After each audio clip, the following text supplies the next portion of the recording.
ఒకవేళ బైబిల్ కల్పితమని నిరూపించడానికి ప్రపంచంలో ఇప్పటికీ బైబిల్ కథల పుస్తకమని నిరూపించే మొనగాడు ఆడు శాస్త్రవేత్త, ఆడే శాస్త్రవేత్తనే కావచ్చు, భూగర్భ శాస్త్రవేత్త ఏమండి, లేదా ఖగోళ శాస్త్రవేత్త,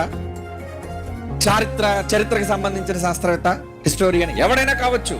ఉంటే మాతో పోటీకి నిలబడి బైబిల్ కల్పనా గ్రంథము అని నిరూపించొచ్చు.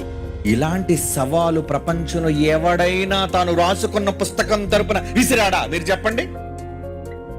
అలా మేము విసరగలుగుతున్నామంటే మా గొప్పతనం కాదు, మరలా చెప్తున్నాను, మా గొప్పతనం ఏమీ లేదు.